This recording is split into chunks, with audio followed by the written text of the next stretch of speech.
order होनायमोनब्ला जोंनि बिसिनाव मा दंमोन जोंनियाव बांसिन मानसि दंमोन जोंनाव खमावबो बिराद गारि बुरजा दंमोन नाथाय बे गारिफोरा जों फैजोबदों जुदि बे गारियाव गंसे गारियाव नोंथांमोना खैजन मानसि गाखोनो हायो नोंथांमोना मिथिखागौ बे गारि 6टा गारि 7टा गारिनि मानसिफोरखौ जुदि दैथायहरनायमोनबा बे 6 जन 7 जना मा जागौमोन देलाय मानगोनां राजुकुमार नार्जारि सारनि थाखाय दिनैहाय बिराद गिदिर भायलेन्सनिफ्राय बासिबाय आरो माने भायलेन्स जानो गोनां दावराव दावसि जानो गोनांनिफ्राय बासिबाय आरो दिनैहाय नायदो अन्थाया बेयाव फिंगारप्रिन्टखौ मोननो हागोन आरो ना नायदो माबायदि सासे केन्डिडेटखौ बेबायदि एटेक खालामनो नागिरनाय बेसेबां दुंहाव थासारि नायदो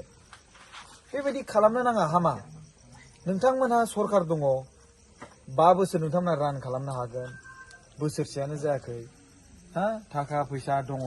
हा एसेबां बिदि थानानैबो 28टाबो सिट थानानैबो दिनै नोंसोरो एमएलए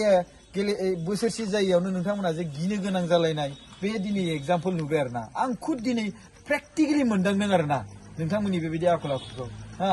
बेबायदि खालामनो नाङा आं गोसो गोरबोजों नोंथांमोनखौ खुलुमो नोंथांमोनहा मोजां खामानि माव देरहानो लुबैदोंब्ला नाखि बेबायदि दावराव नाखि बेबायदि माने गारि बुख्रुबनो नागिरनाय मानसि बुनो नागिरनाय बेबायदिजों देरहानो नाजानो नाङा नोंसोरो हा नोंथांमोनहा आरो बियो जोंनि दतमा मानगोनां राजुकुमार नार्जारि सारनि समस्ति जाय बिजाथि बिथाङा मोनसे जायगायाव थांदोंमोन बेनि जाबाय रामफलबिर मार्केट सेन्टार आं दहायनो खोन्थाखाबाय बे रामफलबिरावनो जादों आरो बेखौनो बुंबाय आङो रायजो राजाफोरनिसिम बे मोनसे मेसेज आरो जाय मानसिफ्रा दिनै बेबायदि खालामदों बिथांमोनाबो एसे सान आरो खेबसे आरो सानबाव गावजों गाव बिदा फंबाय मानो नांलाय खमलाय खालामलायनांगौ मोजां खामानि माव मोजां खामानि मावनानै भट ला नोंथांमोनाव 4 बोसोर दंबावो सरकारा सरकार थासेयावबो बेबायदि दुमदागा खालामनानै भट लानो नागिरलायोबा बोरै जागोनलै बाबुमोन आं बुङा दै बारा